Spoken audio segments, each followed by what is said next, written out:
This is Abnormal Entertainment. 2, 3, 4.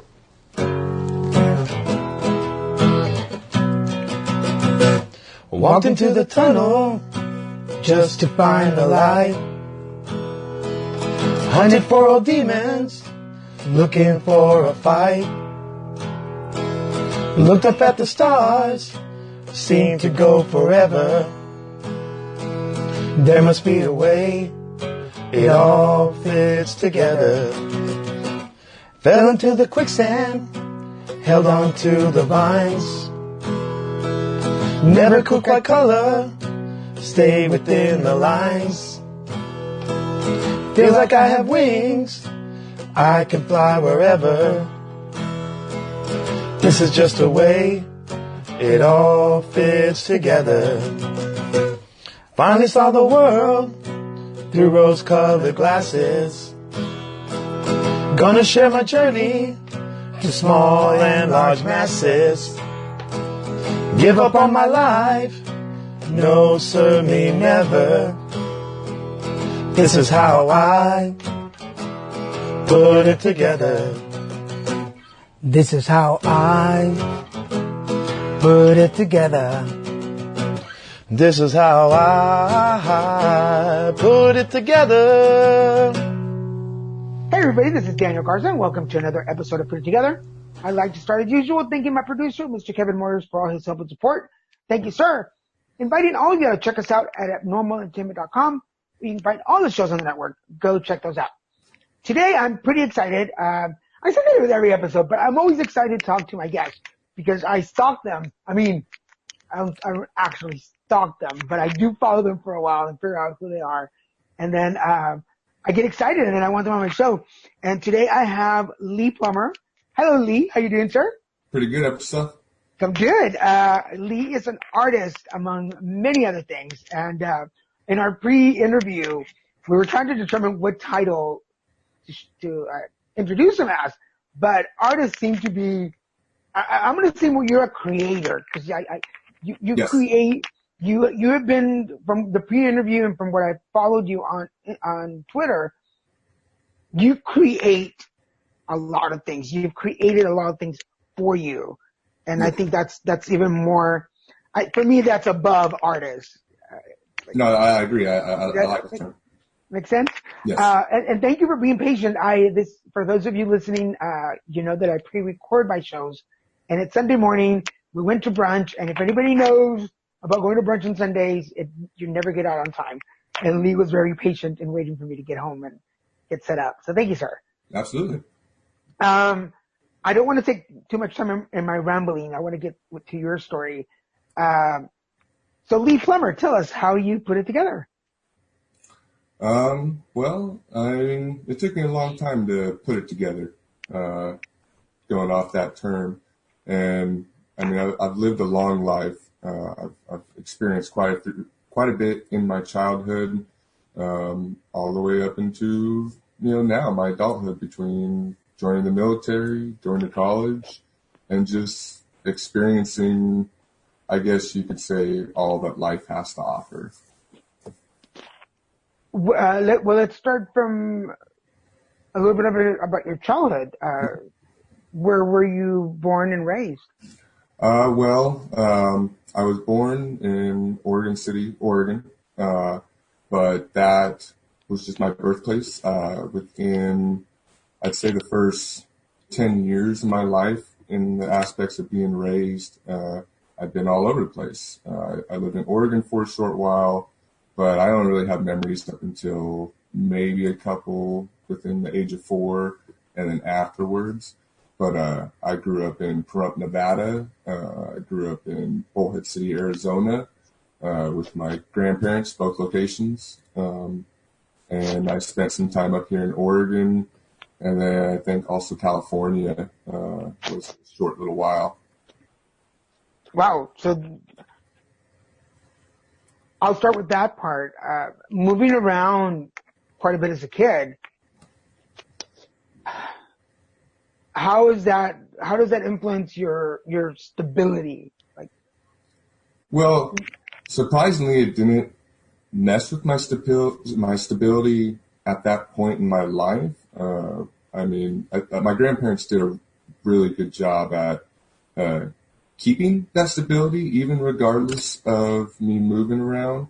The effects of it came later on in life. And so as a kid, I really went with the flow. But looking back on it now, it was very stressful, I took first grade twice because of moving around. And by the time I was 10, I had been in 5 different schools and 5 different states. Wow. So that's, it's kind of rough up to the, grade of, 4th grade. So it was, but it didn't really affect me at that point. I was a happy child regardless of all the things that happened. I guess that's a testament to the people around you. Yes. Because the only real reference I have about people who moved around that much are military brats that their parents have to move them continuously.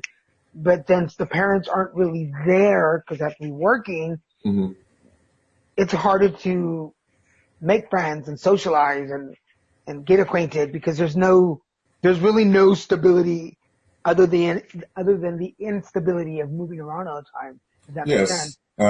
Influence has a very big impact on our life. And you can take that just as simple as seeing somebody online that holds an influence. And I think that's what it was for me, is my grandparents, that positive influence outweighed the negative influence that, I had experienced in my life. So it gave me that stability, and it kept me, a happy child. Good. And so growing up, after this first several years, what happens? Well, and so I think that's where you start seeing the effects of it more so, because I have been through a great deal from the point of being kidnapped. I've been abused, neglected. I was left on my own at like 4 or 5 years old. And the list goes on and on. And though, like I said, it didn't affect me at that moment because I had the positive influence outweighed it. So what happened is when I came back to Oregon, I just turned 10. My grandma was dying of colon cancer. And so my grandpa thought it'd be best for me to move up to Oregon with my great aunt and uncle, his sister. And so in 1995, at the age of 10, I came up here. And I had the normal struggles that, most kids of that generation and even now deal with. I had bullies. I had, I wasn't in one particular crowd. I was, I guess you could say I was an outcast to some, but accepted by others. And just normal things. And so it still didn't affect me too much.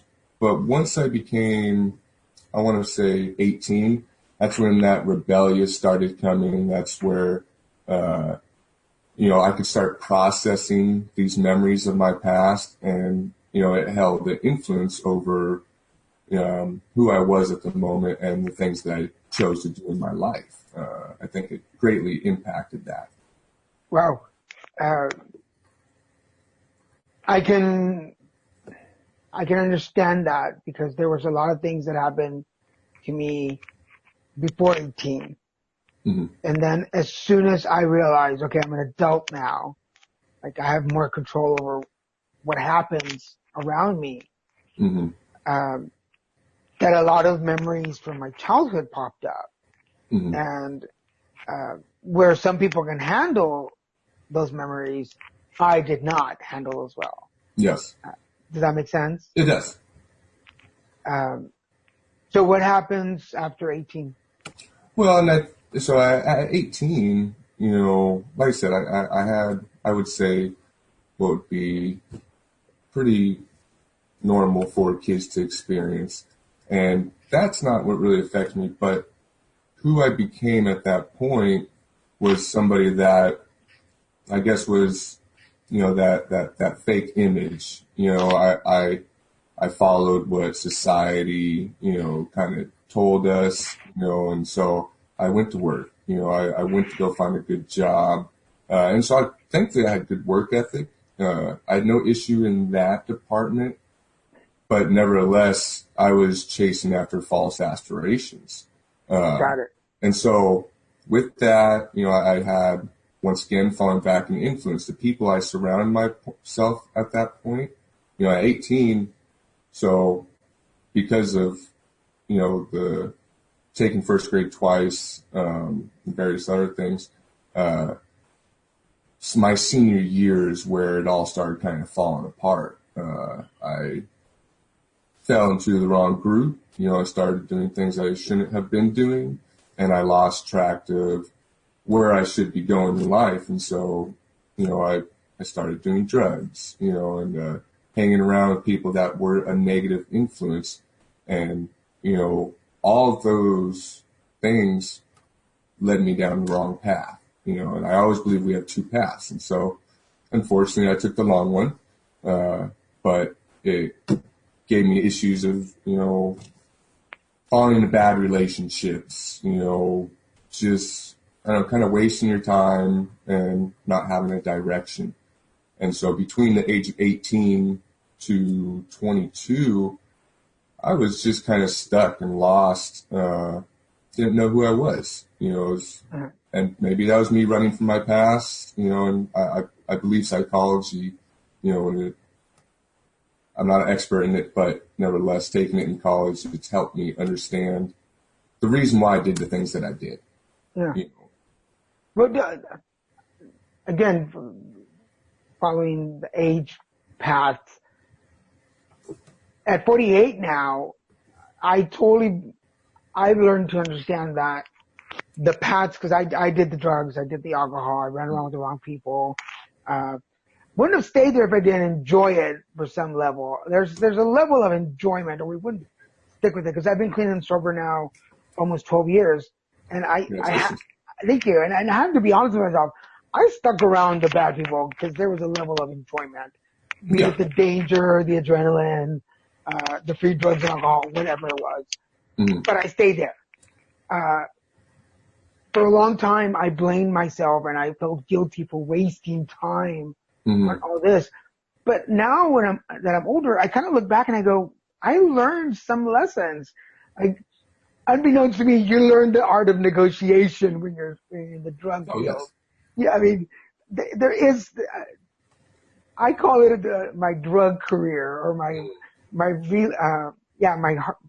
drug and alcohol career, because it was. I learned negotiation. I learned how to talk myself out of situations. And I agree. I mean, right? I wouldn't take any of the experiences that I've went through back. It made me who I am. And without that, I'd be somebody completely different. Yeah, so for anybody out there listening and or watching this right now, if you are coming out of those years, in whatever manner you are coming out of it, whether you're going to an AA program, whole turkey, you just changed your life, don't necessarily think about those as wasted years or my big mistake in life. Because if you really sit and shift through all the crap that happened, you will find a couple of nuggets in there that you're like, oh. Oh, for sure. And does that make sense? I like to visit my past often, and I that was the wrong, I guess, phrase to use for it. I mean, at that point, that's how I perceived it. No. I agree with you. There's a time in your life when you're like, what am I doing? It'll take several years to come to the conclusion that, wait a minute, right, yeah. So for anybody out there, no, we're not dogging your frame of mind. It's just where I am now and where Lee is now in our thought process. So let's talk. What little nuggets of have you kept with you about those years? I've kept it all with me. Because I mean everything from the point of the things that I went through as a child to the experiences the choices that I made as a young adult. Because, for instance, bad relationship, I knew what qualities not to seek for in a partner, And so it gave me that realization of there are these type of people out there. That's not who I want to be with.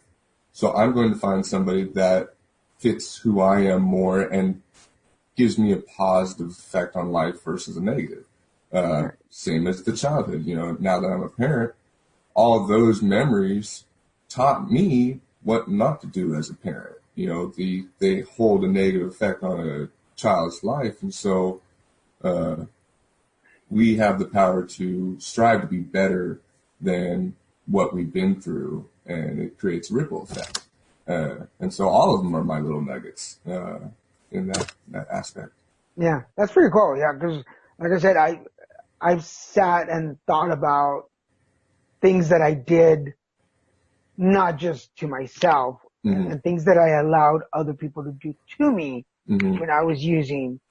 And in fact, a couple of days ago, I was talking to a friend of mine about all the times that I purposely put myself in situations that I was like, holy crap, like how am I going to get out of this one? Yeah. And then you're out and you're like, wow, like I didn't think I was going to survive that. Oh, yeah, sure. Like, shoo. And you're like, check mark on that. And now I think back when things get rough, and we'll talk about the mental health aspect in a little bit, but when things get rough and my anxiety kicks in and my panic attacks kick in, I do tend to go back to those times when I was in a very hard situation and how I walked out of it. And I think to myself, if you were able to walk out of that, you can walk out of this now. Let's just do it one step at a time. Does that make sense? It shows you that strength that you obtained from that moment, and especially if you can really relate it to that situation. If the situation is not nearly as bad as what you've been through, you know that you have the strength to get through this if you made it through that. And I understand it gets tiring, but still, you have the strength to do it. It's there. You can do it. Yeah, it's like, Garza, get your ass up and go do it. Yeah. So you go through this time in your life where, again, the detour in life. What happens after that? How long was that detour, and how did you get out of it? Well, I guess when I started Twitter, I guess the way I was kind of referring to is it took me, I want to say about 14, 15 years. So I'm 33 now. And if you started back when I was 18, my adulthood, it took me that much time to really narrow down who I was. And that's not a bad thing. That's just my journey. Some people have it shorter. Some people have it longer. And we all have different lives. And so you have to understand that as well. But we can relate. And that's the great thing to this. So, but yeah, it took me 15 years. But at 22, after, the bad relationships, the dead-end jobs, having maybe a little bit too much fun, I joined the military.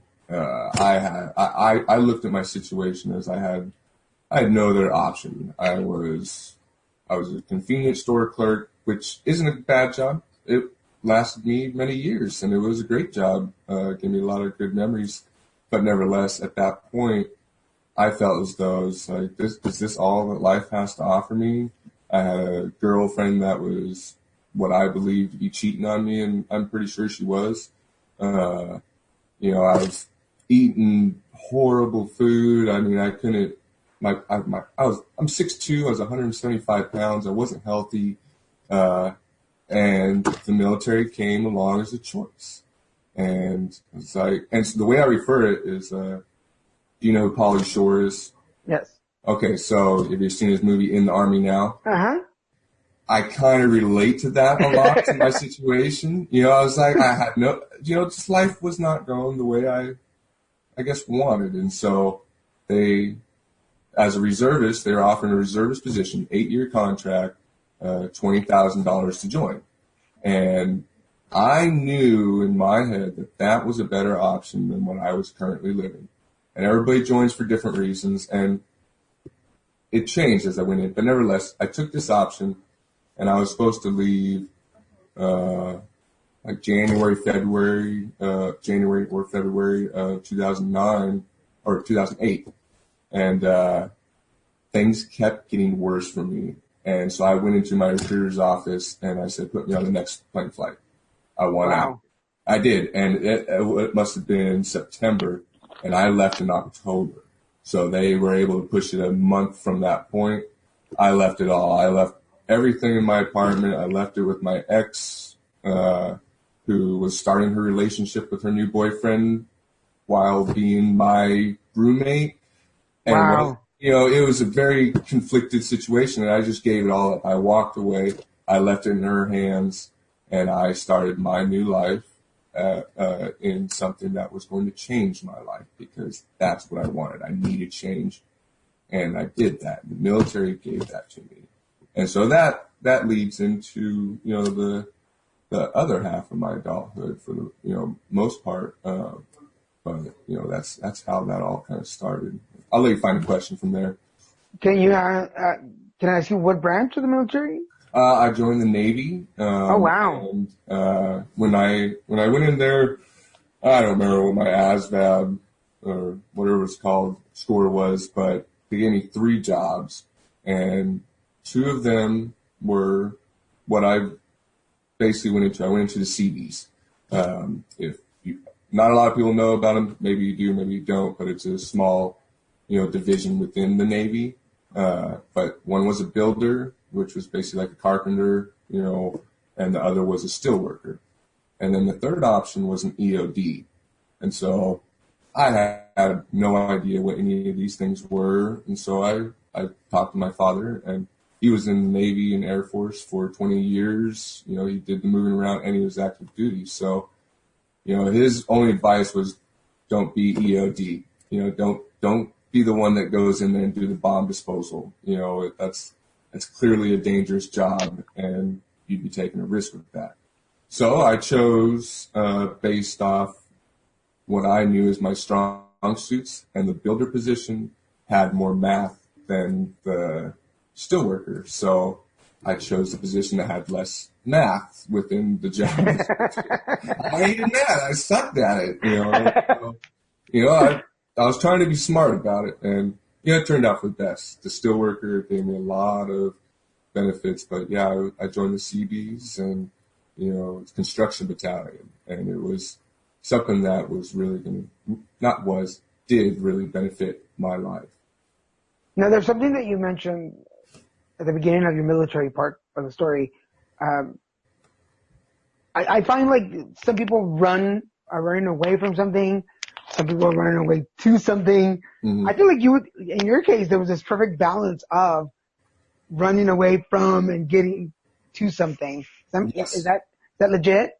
Yeah, and I mean, and if you do go through my timeline, you could definitely say that. I would agree with that. It was running away, but I'd also say it was running towards a positive direction as well. It wasn't so much, I can't handle this, I don't want to be here anymore, which was the case as well, but it was for something better, versus something worse, which sometimes happens to people. Did the Navy, and I say Army because I wanted to join the Army. Everybody does it, it's okay. Yeah, I wanted to join the Army when I was a kid, and I didn't do it. But so I have a big admiration for anybody who joins the military. Mm. And I've said this in several interviews. I chickened out because I already knew I was gay, and I was scared to go to the Army, knowing my sexuality. Okay. But this was back in 1989.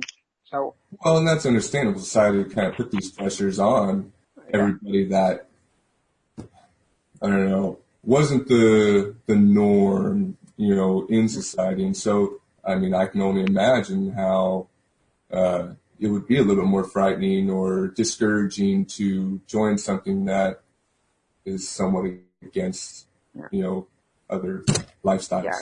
The people talk about not having regrets in life, but one of my regrets that I've always wanted to be in the military. And every time, like here in LA, when they post things about, is there anything you've ever wanted to do, like for this reality show? I'm like, send me to boot camp. I want to go and live boot camp. Like, just to say that I did it. But I'm 48 now, and they're like, that's not gonna happen. I'm like, anyway.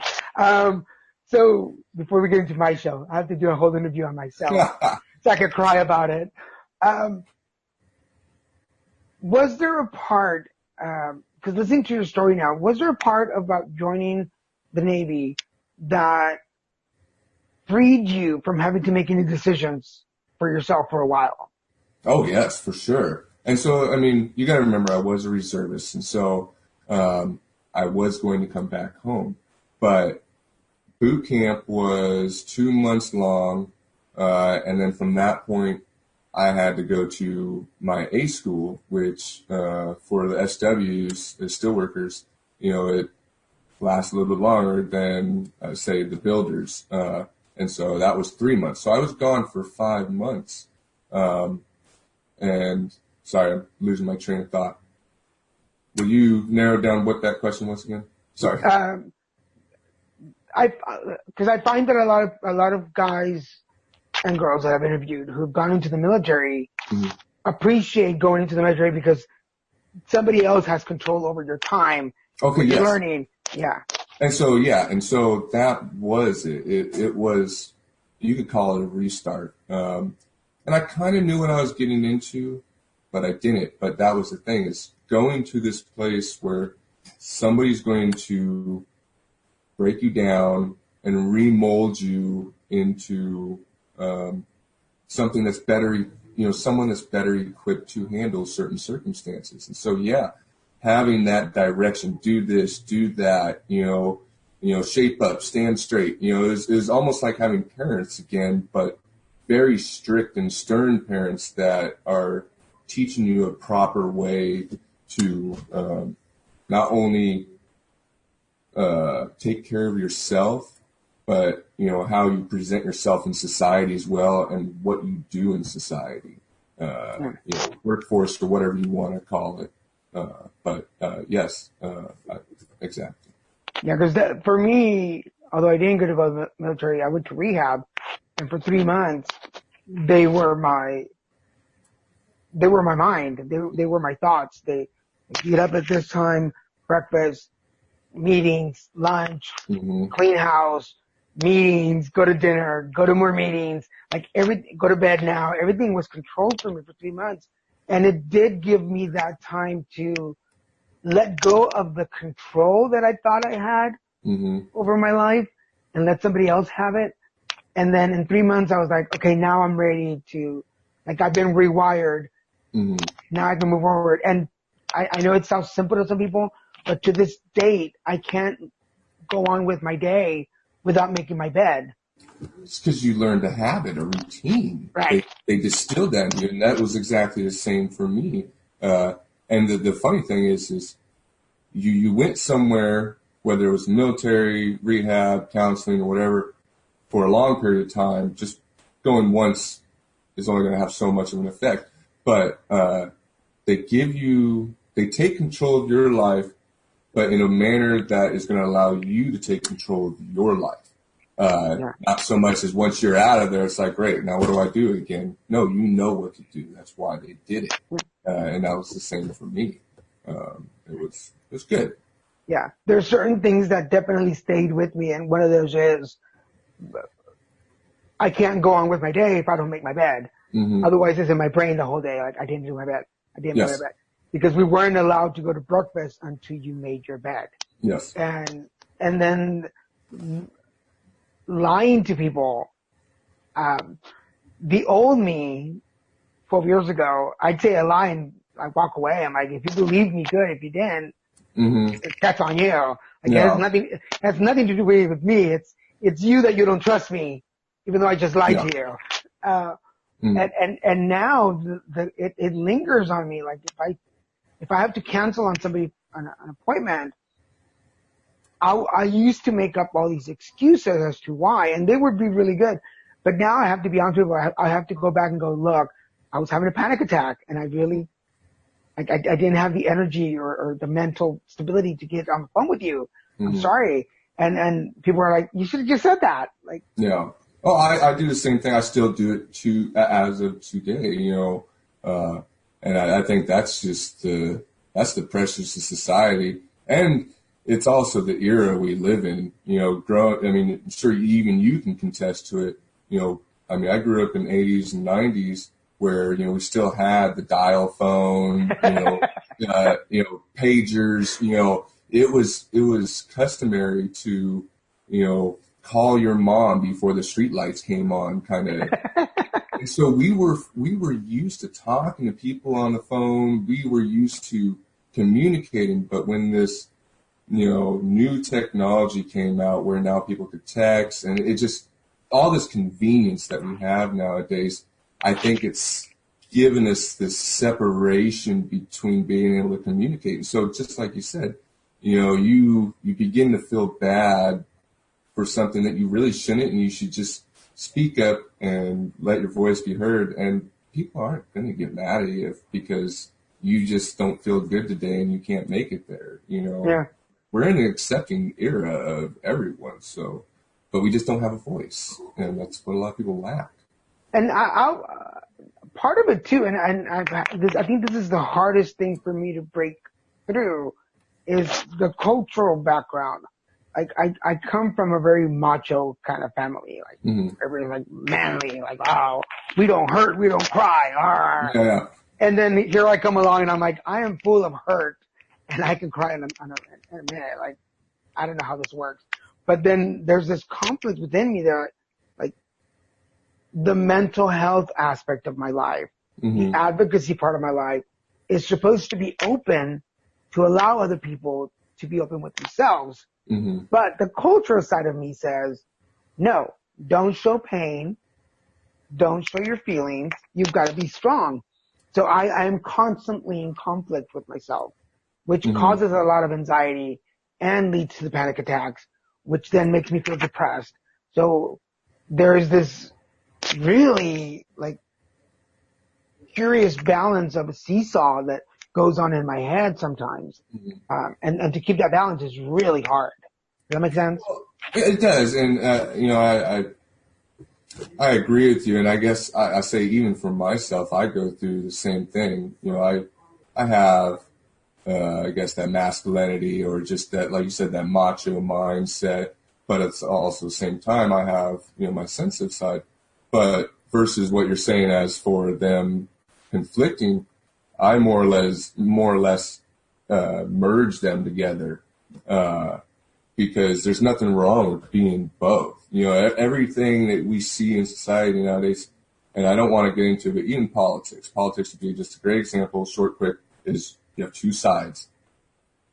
Why does it have to be two sides? Why can't it just be one like it should be? Same with that. Why can't you be, and I'm not saying you, but there's nothing wrong with having that macho-ness or that masculinity at certain points. But then there's other times where it's okay to be sensitive. If something is affecting your life or really causing pain and discomfort to you, it is a natural reaction for you to express that. And so that's a moment to put that masculinity away. That's a moment to put that macho-ness away. And anybody that judges you aside from that, honestly, they can just kick rocks. I mean, I've learned over the years, if you don't like me for who I am or how I express myself, that's your problem, not mine. My life's going to go on, and people need more of that, I guess you could say macho-ness to just tell people, like, whatever. Yeah, because I recently went through some ordeals with one of my doctors, and he's not my doctor anymore, but Christian, my boyfriend, and I have talked about it, that I am all about people with disabilities or health issues, showing them and letting people know, hey, this is part of my reality. This is why I don't do certain things or why I need to do some extra things. But me being who I am, I'll hold back my pain. Like, I know I'm in pain, but you don't need to know that. Like, I can be doing an interview with somebody and you don't need to know that I have a migraine at the moment. You just need to be, my attention's on you. Yes. And to my determinant, it's worked that people and doctors and case managers look at me and they're like, but you're doing well. And I'm like, no, you just think I'm doing well because I Oh, yeah. pulled you to doing that. Does that make sense? Oh, it does. I agree. I can preach a lot of things that I believe in and stuff, but I can also contest that, I put a face on, I'm a disabled veteran. I have, I've lived a very vast life, and those things are just going to affect me. But me always expressing that, okay, so actually before I get into this, I only take on what I know I can handle. Right. If it gets to a point where what's going on internally inside of me is something that I'm starting to lose grasp of, then I reach out, and anybody should. I'm not telling you to take on the problems, but if you're going to know better than anybody else what you can and cannot handle, and that is physically and mentally. And if you can handle it, do it. If you can't, seek help. And I do it. I have rough days. There's times, but I'm a master at putting a smile on. I'm a master at going to work and getting the job done and doing what needs to be, while not expressing what's going on because of various reasons. But I do that because I know what I can handle. I've been doing it for the better half of 33 years. So who knows better than I in what I can and can't do? Yeah. And that totally makes sense because I come from parents who worked long hours, left early, came home in the afternoon, took a nap, get everything done for the next day and move on. And I was very independent from when I was a kid. Mm-hmm. So I learned early on to not show them that things were wrong. Mm-hmm. So I would keep things from my parents just to not give them more things to worry about. Yeah. And I'm 48, so I started doing this when I was like 8, 9 years old. Mm-hmm. So for about 40 years now, I hide things from people. Yeah. Because I don't, not that I don't want to seem weak, but I don't need you to worry about me. Like, I don't want you to be concerned about my life. Like, Mm-hmm. I'm here for everybody else. Yes. And that's exactly there too. Apply that to social media. I know some people, they get really upset or disturbed when they find something new about somebody that they've only been following for the past year, and I mean, there's nothing wrong with that. If it's something that you disagree with, but you should at least prepare yourself that you're not going to know that person fully. Right. I have friends that I've met online, people that I can agree with, relate, talk, do all that stuff. But the people that know me the best are the ones that have a physical presence in my life. The people that have been there for years and experienced who I am and the things I go through. But then even then, they don't know me fully.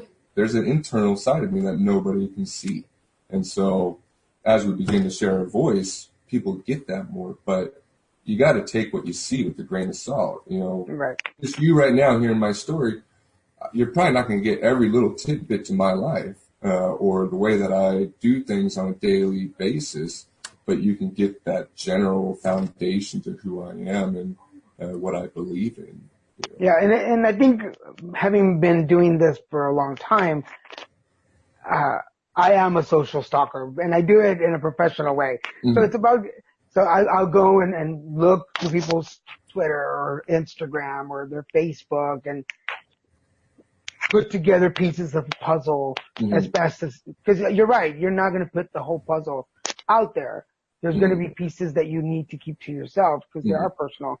But me as a researcher for the show, I'll go in and piece as much as I can together and go, wow, this person has an interesting story. Mm-hmm. A lot of times you dig in and you're like, okay, this person's full of shit and they're just out there for the image and they'll Mm-hmm. never be on my show, obviously. Yeah. But, let's talk about your social media image. Cause I found you on Twitter. For those of you that catch, I don't know if I actually mentioned at the beginning, we connected to somebody else. Yes. We both commented on Al's Twitter. Mm-hmm. The Something Depression that Files. Yeah, and then I saw you and I was like, Because for those of you, if you have not at this point followed him, on your profile photo, you've got a hoodie on, Yes. right? And there's a beard? No, No? that was the photo of, I had a beard for the past year, and it had got about like 5 inches long. And so that photo that you see with the hood was my first photo of just a clean shave. I got rid of it, and it was. Okay. And so yes, I have a hood on, no beard, and it's new beginnings. So the first thing that caught my attention was the photo. mm-hmm. And I was like, why does this guy have a hoodie on? What, of course, curiosity. Hold out. Like, what is going on with this guy? Mm-hmm. And then I went and followed you, and then I started reading, and then I saw some pictures, and I was like, oh, I'm like, mental health, and I was like, this is somebody that I want to talk to. Because now I wanted to know what the significance of the photo was. Like, if there was a reasoning for it. It was Is just, well, I mean, okay, I guess my photo spot that I've been taking for a while now is outside, and so the little area is just simple, and so that's where I usually do the selfie shot. But what the significance of it is I hadn't seen my face in over a year. I mean, it was a big beard. It was a totally different person, and it was really me going through this stage. But the significance is this just fresh, clean start. And so it was, I kind of had to update. I didn't want to be sitting at home, or being on Twitter and I have a bearded pic of me, but I have no beard anymore. So I not update who I am if I'm trying to stay current with my profile, so. Great. So what is mental health, or how does mental health look on you? How does mental health look on me? What do you mean? Well, like for instance, my mental health issues come from, I have health-related PTSD from everything that I've been through health-wise, which causes anxiety, which causes my panic attacks. Oh, okay. Which puts me into depression. Okay. And then it takes me a while to get out of that, which causes physical pain after that, which triggers it all over again. So I need to be very careful of not getting anxious over things because it causes a complete domino effect. Okay, so how does mental health affect my life, I guess? Well, okay, so we talked about my childhood. I got through all that. I mean, yeah, it's still a memory, but it's been so many years. That doesn't really affect who I am anymore. I really would say I don't dwell in it anyways like I used to. And so my mental health journey came from being a veteran, disabled veteran. I deployed to Afghanistan in 2010, and the whole deployment was a year long. We mobilized down in Gulfport, Mississippi, and then spent about I want to say 8 months over in Afghanistan before returning back to the States.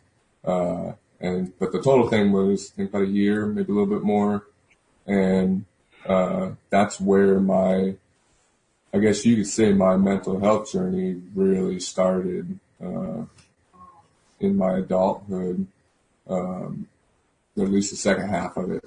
But from that came PTSD, anxiety, depression, insomnia, and then also some physical issues such as my knees, shoulders, and back. And that is what I've been experiencing for the past 8 years. And so it's been my job and responsibility to constantly strive to be better and make it through this from something that I never thought would affect me. Right. Okay, I'll come back to that so we're not really there yet, but we're almost at the 45-minute mark of the conversation. So I'm gonna push up ahead. This is usually where I ask my guests to share some words of wisdom with our listeners. So, Lee Plummer, what words of wisdom do you have to share? What words of wisdom? There's so many. I mean, honestly, you got to be proactive. I guess that's the best word I can choose, and you can apply that to every facet of your life. You know, whether it's exercise, mental health, is you have to be proactive with it, not taking care of the issue.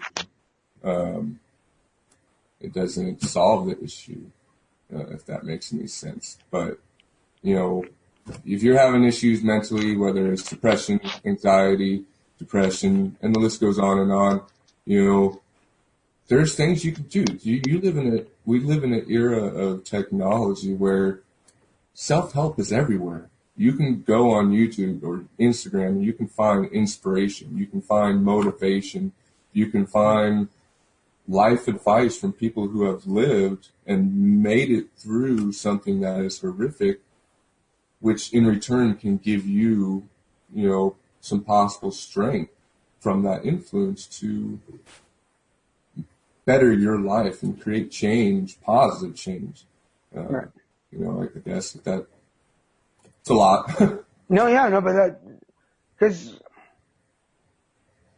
I think sometimes we think that our problems are unique, that nobody else has been through them, nobody else will understand. But when you look through, and for all the crap that social media takes, when you actually sit down and follow people and connect, like I did with you, and be like, oh, there's somebody that could understand what I'm going through. We don't have the same upbringing. We don't have the same journeys, but there are so much similarities that we can actually sit down and have a conversation. And now Exactly. I feel understood. I feel like somebody gets what I'm going through, and it makes me feel better. Of course. And I think that's the way that we all should look at it is, you know, yeah, we all have different experiences. We all have different moments, you know, and it can go on, but is that relation, that similarity, you know, because mental health affects us all. And you can look at my situation, and even if it's, you know, okay, I was sexually abused and you weren't, well, what effect came from that? You know, same from what happened from yours. Well, are those relatable? Well, they are. And so you can gain some strength, some understanding, some perspective from that, you know. Yeah. No, thank you. That's, yeah, totally. I'm not going to add anything more to that because you said it all. Okay, so here's some of my standard questions for my guests. In the book that's being written about Lee Plummer, what would be the first sentence? What would be the first sentence? I think my first sentence, and something I go towards a lot, is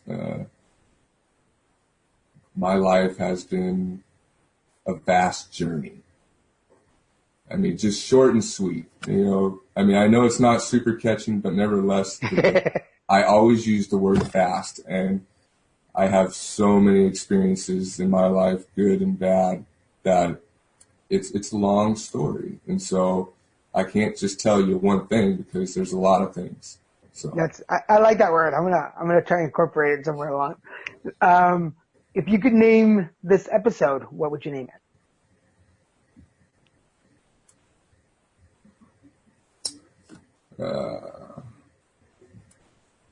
Perspective. Perspective. Yeah. I like that. Because it is, I have to admit, one of the best things about doing the show, and again, for those of you who are new to the show, I started in 2012. So I've been on for 7 years. I only stopped for a while during my cancer journey because I couldn't do it. But we're hitting 250 episodes. Yeah, I saw that. That's impressive. For the summer. Yeah, so you're probably like episode 248, somewhere around there. Okay. 249. So you're right almost at the 250. For those of you listening, my producer, Kevin Moyers, will be number 250. He's done every 50 or every 100 with me. Very nice. So, but one of the best things that has come out of this show is perspective. Because I go into the interviews, not knowing a whole lot about my guests. And you know this, for example, because people are like, do you have questions? What are you going to ask me? And I'm like, I don't know. Just show up. And, so I'm going to throw you out there for a little bit because Lee was like, I'm writing an outline and I'm putting this together. And I'm like, don't do it. It's not going to happen anyway. So, I'm not joking. I mean, I literally, but nevertheless, like I said, I am working on my memoir. And so it's not just for you. It's just for, I got a lot to, like I said, my life has been vast. And so I have a lot of stuff to write down. So, but definitely, I hate that word, but for sure, the perception that I had about where I thought the conversation was going to go is not where it went at all. Yeah. And 99% of the shows that I do are in that direction.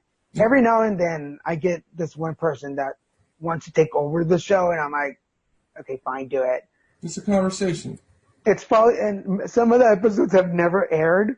Mm-hmm. So if you are listening to this, you're like, where's my show? Yeah, you didn't make the cut, so sorry about that. But no, this one will. But there are some episodes where I'm like, they come on with an agenda, and I'm like, no, this is a non-agenda show. This is just about. Yeah, I have no agenda. I'm just being me. Yeah. And that's the best. You can't, and that's what I tell people. You can't mess up the show because only you know your whole story. Yeah. I don't know your story. I'll ask questions, but only you know you. So let me ask you this, because we talked about what little nuggets were left behind from the earlier journey in your life, the detour journey. What were some of the best, or what was the best nugget that you got out of being in the military? Best nugget that I got from being in the military.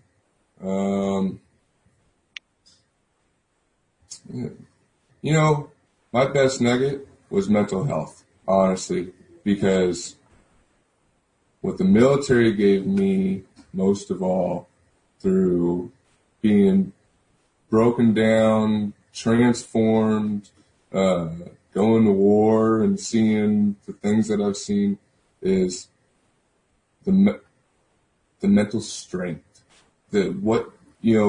Everybody, when you hear strength, you think physical. You think of how much you can lift, what you can do, your power. But not a lot of people consider that they have that inside as well. And you can make your mind strong. You can be smart. There's so much potential, and it's rather interesting because you can't see it. But once you realize it, there's just so much that's undiscovered. And the military does that to you, whether it's, I can't do any more push-ups. Yes, you can. And somebody's yelling at you and they tell you to do it. You discover that, yes, you can do more push-ups. Your mind's going to tell you can't. That's a lie. Don't listen to it. You have the power to do what you want, whether it is to get better, to move forward, to get it past something. It's the nugget that it gave me was that strength inside of us versus outside of us. Yeah, I do HIV education classes for high schools, colleges, and universities. Mm-hmm. And I especially high school kids, I tell them when I talk to them about my story and what I've been through, I'm like, you don't know how strong your mind is until you are pushed to that limit. When you are standing at the edge and it's jump or fall, and your body just wants to fall, but your mind is like, fuck you, we're jumping. Like it's that Thelma and Louise moment, but you actually make it to the other side. Oh, for sure. Because I told them when I was going through chemo and radiation, I wanted to die. Like my body was just not there anymore. And I joke about it now. There was one night when I told Christian, my boyfriend, I'm like, just grab a pillow and smother me. I'll make a video telling people that I told you to kill me. And God, please just kill me. And he was like, it doesn't work that way. Go to bed. I'm like, shut up. And and you wake up the next day and you're like, okay, let's go. I can relate to that. I had the same thing happen to me in Afghanistan. I mean, I would say it was, pretty similar, but, going to war is a hard place. It's not, doesn't matter if you were on base the whole time or on convoy, whatever the job was, it was hard. But it was not a place or a time to be weak. I couldn't just go hide in my room and be scared and not do anything. Where am I going to go? I'm in the middle of Afghanistan. It's not that simple. It can't be like, I'm checking out. No. You got to get up and you got to go to work. You're here for a job. And so that mental strength, you realize that when you ain't got no place you can run to, well, what else is there to do besides do something, Yeah. And I had, with that, I'm not trying to take up any more, but I had a low moment where I wanted to take my life, and I had all the resources to do it and no one to stop me, but I didn't, because what good was it going to do? Something snapped in my head, and so, I got up and I went back to work, regardless of how hard life was. Yeah, and there's been, I'm glad you brought it up. I was going to ask and I didn't know how to ask it. So I'm glad that you brought it up because suicide, I always believe it's not that suicide is more lately. It's just that it's public more lately. Yes. It's all over. Everything's over social media. Mm-hmm. Something happens around the world and in 2 minutes you already know the story or you think you know the story. So I don't think that suicide is more common now. It's just we hear about it more now. Oh, yeah, just like most anything. Right? It's in our faces now, versus hearing it through the grapevine. And I don't know how you feel about this. It's a pet peeve of mine where people are like, oh, just reach out and call somebody. If you're in that moment, you can just, call a friend. I'm like, if you're in that moment, the last thing you're thinking about is other people. Like, I know in situations where I've gotten to that point where I'm like, I can't anymore. Mm-hmm. I can't. And there's a reset button that happens in my brain and goes, whoa, wait a minute. Mm-hmm. Like, you've been working so hard for this. Like, do you really just want to give it up? Or you've been striving so hard, or you've been pushing yourself. Like, don't let this be the breaking moment. It's really not about anybody else in my life. It's about me talking to myself and going, is this really your end? Is this where you're going to throw the towel in? Does that make sense to you? It does. And, I see it too. There's a lot of things I just look at on social media and don't often, respond to it, but I pay attention.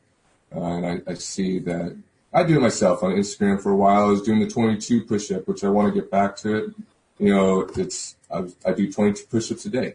And it's as simple as that, just to bring awareness towards the 22 Veterans that died day. And even aside from it just being the veterans, giving awareness towards the suicide epidemic, because it affects youths. I mean, there's so many different groups. Unfortunately, I fall into the veteran category in that department. And not that I experience a lot, but it's something we have to be aware of. But yeah, I agree with you. Is a lot of people scream, call somebody, do something, and everybody's got a so-called solution to something that's not that simple. And yeah, that's great. Give people that common knowledge. There are resources out there. If you have the ability to call somebody, the strength to call somebody and reach out, then do it. Because it's not a bad thing. It is something there for us to help keep us alive.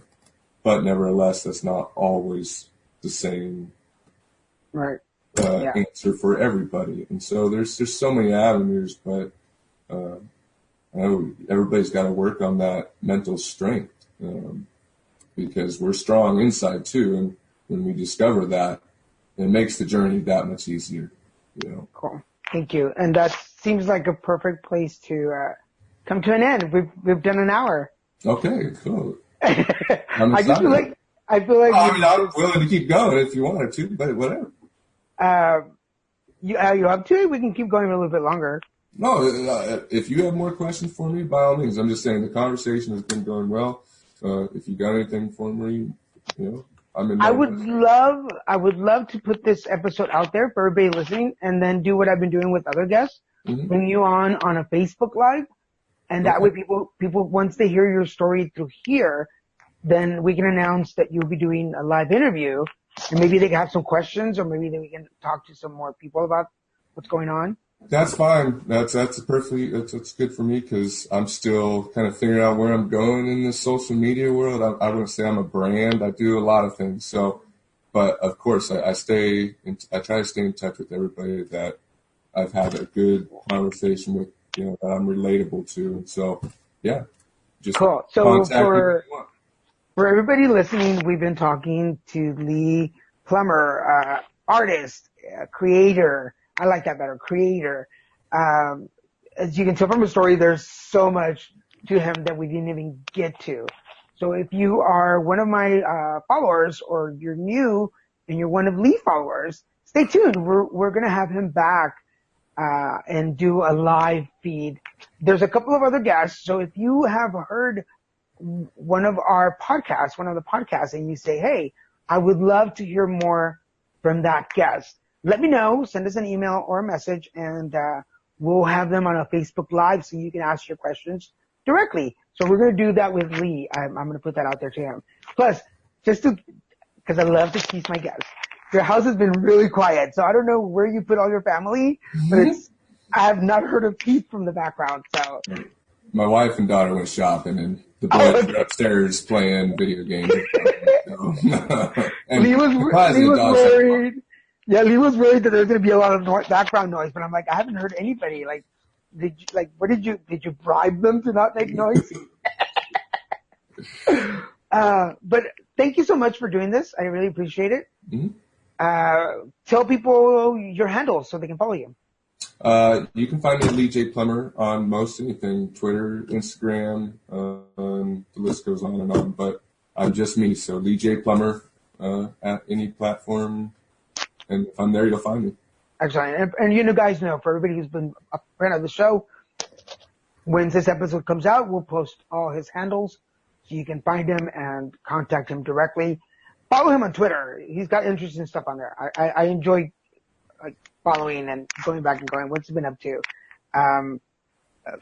For now, I want to thank my producer again, Mr. Kevin Morris, for all his help and support. Thank you, sir. Go follow us on abnormalentertainment.com. You can find all the shows on the network. You can find me on Twitter, Instagram, YouTube, and Twitter under either at Little Mexican, or I am Daniel G. Garza on Instagram. Yeah, that's it. And Daniel G. Garza on most of the other stuff. So go find me, follow us. You'll find it. And remember, 250 is coming up. Are there any questions that you have for me? Things that I have not talked about, because I've shared a lot over 250 episodes.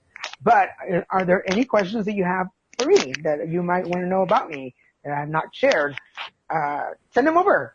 Find me and send me your questions, and we'll put them on the list of questions for the 250 episode. I'm really excited. I don't want to get emotional, because I always get emotional when I think about it. Any last words, Mr. Lee Plummer? I just want to say congratulations for your 250, and thanks for having me on your show. I really appreciate it. My pleasure, sir. Thank you. Don't hang up. Let me say goodbye to everybody. For now, folks, thank you for joining us. This is Daniel Garza saying, hey, put it together. This is how I put it together.